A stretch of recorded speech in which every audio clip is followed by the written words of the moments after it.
CBSE versus state syllabus ಎರಡು ಪಠ್ಯಕ್ರಮಗಳ ವ್ಯತ್ಯಾಸವೇನು? ಮಗುವನ್ನು ಶಾಲೆಗೆ ಸೇರಿಸೋ ಮುನ್ನ ಈ ಅಂಶಗಳ ಬಗ್ಗೆ ತಿಳಿಯಿರಿ.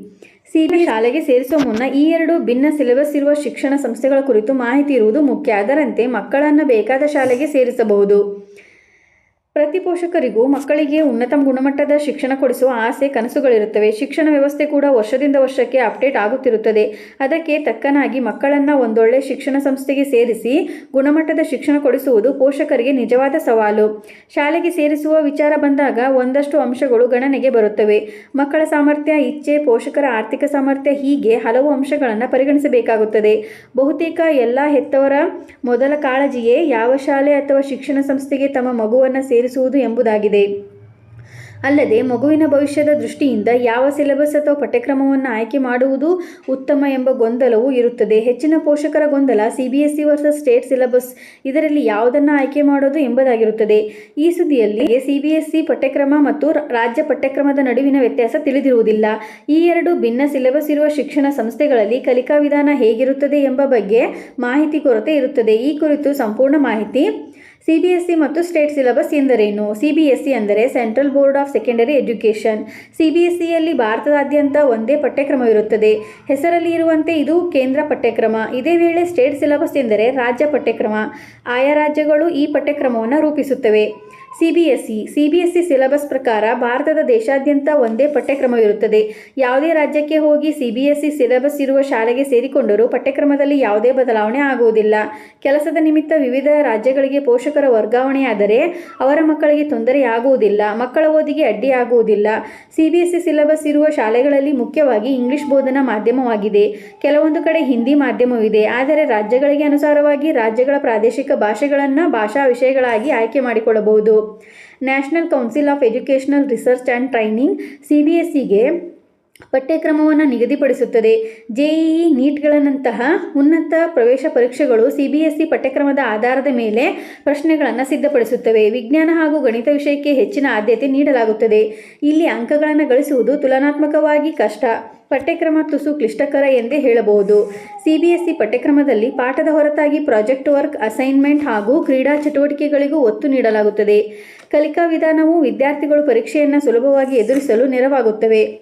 CBSE ಪಠ್ಯಪುಸ್ತಕಗಳ ಜೊತೆಗೆ ಪಠ್ಯಕ್ಕೆ ಸಂಬಂಧಿತ ಇತರ ಬೇರೆ ಪುಸ್ತಕಗಳನ್ನು ಓದಲು ಗೈಡ್ ಮಾಡಲಾಗುತ್ತದೆ. ಯಾಕೆಂದರೆ ಪ್ರಶ್ನೆಗಳನ್ನು ಯಾವಾಗಲೂ ಪಠ್ಯಪುಸ್ತಕವನ್ನೇ ಆಧರಿಸಿ ಕೇಳಲಾಗುವುದಿಲ್ಲ. ಮಕ್ಕಳ ಬುದ್ಧಿಮಟ್ಟ ಹಾಗೂ ತಾರ್ಕಿಕತೆಯನ್ನು ಪರೀಕ್ಷಿಸುವ ಉದ್ದೇಶ ಇರುತ್ತದೆ. ರಾಜ್ಯ ಪಠ್ಯಕ್ರಮ. CBSE ಪಠ್ಯಕ್ರಮಕ್ಕೆ ಹೋಲಿಸಿದರೆ ರಾಜ್ಯ ಪಠ್ಯಕ್ರಮ ಸುಲಭ. ಈ ಕುರಿತು ಹೆಚ್ಚಿನವರಿಗೆ ತಿಳಿದಿರುತ್ತದೆ. ರಾಜ್ಯದ ಬಹುಪಾಲು ಪೋಷಕರು ರಾಜ್ಯ ಸಿಲೆಬಸ್ ಆಯ್ಕೆ ಮಾಡಿಕೊಳ್ಳುವುದರಿಂದ ವಿದ್ಯಾರ್ಥಿಗಳಿಗೆ ಸ್ಟೇಟ್ ಬೋರ್ಡ್ ಉತ್ತಮ ಆಯ್ಕೆಯಾಗಿದೆ. ರಾಜ್ಯ ಪಠ್ಯಕ್ರಮವು ರಾಜ್ಯದಿಂದ ರಾಜ್ಯಗಳಿಗೆ ಭಿನ್ನವಾಗಿರುತ್ತದೆ. ಈ ಪಠ್ಯಕ್ರಮದಲ್ಲಿ ಓದಿದ ಮಕ್ಕಳು ಬೇರೆ ರಾಜ್ಯಗಳಿಗೆ ಹೋಗಿ ಓದಲು ಕಷ್ಟ. ಸ್ಟೇಟ್ ಬೋರ್ಡ್ನಲ್ಲಿ ಆಯಾ ರಾಜ್ಯ ಸರ್ಕಾರದ ಶಿಕ್ಷಣ ಇಲಾಖೆ ಪಠ್ಯಕ್ರಮ ರೂಪಿಸುತ್ತದೆ. ಹೀಗಾಗಿ ಮಕ್ಕಳು ಶೈಕ್ಷಣಿಕ ವರ್ಷದ ಮಧ್ಯದಲ್ಲಿ ಬೇರೆ ರಾಜ್ಯಕ್ಕೆ ಹೋಗುವುದು ಕಷ್ಟ. ಸ್ಟೇಟ್ ಬೋರ್ಡ್ ಸಿಲೆಬಸ್ ಓದುವ ಮಕ್ಕಳಿಗೆ ಅಂಕ ಗಳಿಸುವುದು ತುಲನಾತ್ಮಕವಾಗಿ ಸುಲಭ. ಬಹುತೇಕ ಪಠ್ಯಕ್ರಮವನ್ನು ಆಧರಿಸಿ ಪ್ರಶ್ನೆ ಪತ್ರಿಕೆಯನ್ನು ತಯಾರಿಸಲಾಗುತ್ತದೆ. ಪಠ್ಯದಲ್ಲಿರುವ ಪಾಠಗಳ ಅಧ್ಯಯನದ ನಂತರ ವಿದ್ಯಾರ್ಥಿ ಉತ್ತಮ ಅಂಕಗಳನ್ನು ಗಳಿಸಬಹುದು. ರಾಜ್ಯ ಪಠ್ಯಕ್ರಮವನ್ನು ಅಳವಡಿಸಿಕೊಂಡಿರುವ ಶಾಲೆಗಳಲ್ಲಿ ಅಧ್ಯಯನ ಶುಲ್ಕವು ಕಡಿಮೆ ಇರುತ್ತದೆ. ಮಧ್ಯಮ ಹಾಗೂ ಆರ್ಥಿಕವಾಗಿ ಹಿಂದುಳಿದ ವರ್ಗದ ಕುಟುಂಬಗಳಿಗೆ ಉನ್ನತ ಶಿಕ್ಷಣ ಪಡೆಯಲು ಉತ್ತಮ ಆಯ್ಕೆಯಾಗಿದೆ. ಹಲವು ಸರ್ಕಾರಿ ಶಾಲೆಗಳು ವಿದ್ಯಾರ್ಥಿಗಳಿಗೆ ಕಡಿಮೆ ಶುಲ್ಕ ಅಥವಾ ಉಚಿತವಾಗಿ ಶಿಕ್ಷಣ ನೀಡುತ್ತವೆ. ಕೆಲವೊಂದು ಪ್ರವೇಶ ಪರೀಕ್ಷೆಗಳನ್ನು ಎದುರಿಸುವಾಗ ಈ ವಿದ್ಯಾರ್ಥಿಗಳು ಹೆಚ್ಚಿನ ಶ್ರಮ ಹಾಕಬೇಕಾಗುತ್ತದೆ. CBSE ಸಿಲೆಬಸ್ಗೆ ಹೋಲಿಸಿದರೆ ರಾಜ್ಯದ ಪಠ್ಯಕ್ರಮವನ್ನು ಓದುವ ಮಕ್ಕಳು ವಿವಿಧ ಪ್ರವೇಶ ಪರೀಕ್ಷೆಗಳನ್ನು ಎದುರಿಸಲು ಪ್ರತ್ಯೇಕ ತರಬೇತಿ ಅಗತ್ಯವಿರುತ್ತದೆ. ರಾಜ್ಯ ಪಠ್ಯಕ್ರಮದಲ್ಲಿ ಪ್ರಾದೇಶಿಕ ಭಾಷೆಗೆ ಹೆಚ್ಚಿನ ಪ್ರಾಮುಖ್ಯತೆ ನೀಡಲಾಗುತ್ತದೆ. ಕರ್ನಾಟಕದಲ್ಲಿ ಐಚ್ಛಿಕ ಭಾಷೆ ಇಂಗ್ಲಿಷ್ ಮತ್ತು ಹಿಂದಿ ಇದ್ದರೂ ಬೋಧನಾ ಮಾಧ್ಯಮ ಕನ್ನಡ ಅಥವಾ ಇಂಗ್ಲಿಷ್ನಲ್ಲಿ ಇರುತ್ತದೆ. ಸ್ಟೇಟ್ ಸಿಲೆಬಸ್ CBSE ಅಷ್ಟು ವಿಸ್ತಾರವಾಗಿರುವುದಿಲ್ಲ. ಮಕ್ಕಳಿಗೆ ಒತ್ತಡ ಕೂಡ ಕಡಿಮೆ. ಇದರಲ್ಲಿ ಶಿಕ್ಷಕರಿಗೆ ಕಲಿಸಲು ಹಾಗೂ ವಿದ್ಯಾರ್ಥಿಗಳಿಗೆ ಕಲಿಯಲು ಸಮಯ ಇರುತ್ತದೆ. ಕರ್ನಾಟಕ ರಾಜ್ಯ ಪಠ್ಯಕ್ರಮ ಸಾಧಕ ಬಾಧಕಗಳ ಸಾಧಕ. ಕರ್ನಾಟಕ ಇತಿಹಾಸ, ಸಂಸ್ಕೃತಿ ಮತ್ತು ಭಾಷೆಗೆ ಒತ್ತು ನೀಡುವ ಮೂಲಕ ಪ್ರಾದೇಶಿಕ ಗಮನ ಹರಿಸಲಾಗುತ್ತದೆ. ರಾಜ್ಯದ ನಿರ್ದಿಷ್ಟ ಅಗತ್ಯಗಳಿಗೆ ಅನುಗುಣವಾಗಿ ಪಠ್ಯಕ್ರಮ ರೂಪಿಸಲಾಗುತ್ತದೆ. ರಾಜ್ಯದ ಮಟ್ಟದ ವಿಶ್ವವಿದ್ಯಾಲಯ ಶಿಕ್ಷಣ ಸಂಸ್ಥೆಗಳಿಗೆ ಸುಗಮ ಪ್ರವೇಶ ಸಾಧ್ಯ.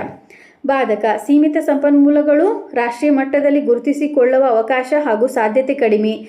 ಶಾಲೆಗಳಿಂದ ಶಾಲೆಗೆ ಶಿಕ್ಷಣ ಗುಣಮಟ್ಟ ಬದಲಾವಣೆ ಆಗಬಹುದು. ಸಾಧಕ ಬಾಧಕಗಳು. ಸಾಧಕ.